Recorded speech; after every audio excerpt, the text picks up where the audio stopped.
Hindi! Kailangan makashoot ako para makaganti tayo! Game set na! Tapos na ang laro! Ha? Anong tapos na? Hindi maaari ito! Wala na kayong pag-asa mga talunan! Paano mo napatunayan? Hindi mo pa kami nasusubukan! Tatalunin namin ng Team 1! Abala kami sa mga official matches lamang. Wala kaming panahon sa mga banong tulad nyo. Ang yabang mo ah! Huwag mo nga kami mamalitin! Tama na! Pumasok na kayo sa loob. Pero Captain! Sige na, matatalo rin natin sila sa susunod. May sasabihin lang ako.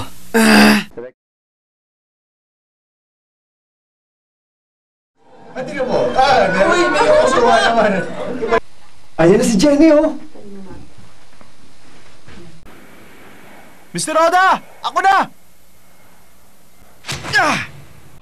Isang Octasidus. Magandang araw sa inyo. Ako nga pala si Pocholo Gonzales, Director ng Hero TV. Nandito tayo ngayon sa SFX Production para malaman kung paano ginagawa ang dubbing. Yan, ang proseso ng pagdadub.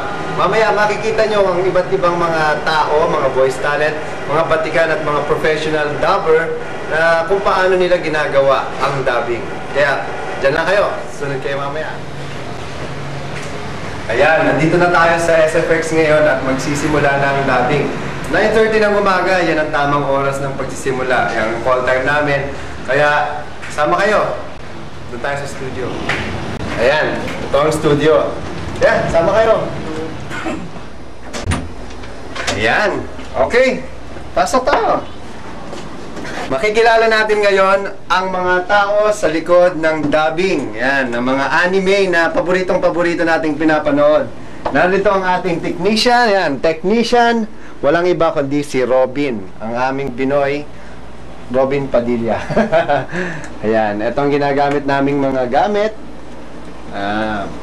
Mga program kung saan ay makikita nyo ang iba't ibang mga gamit. Yan, TV, itong computer.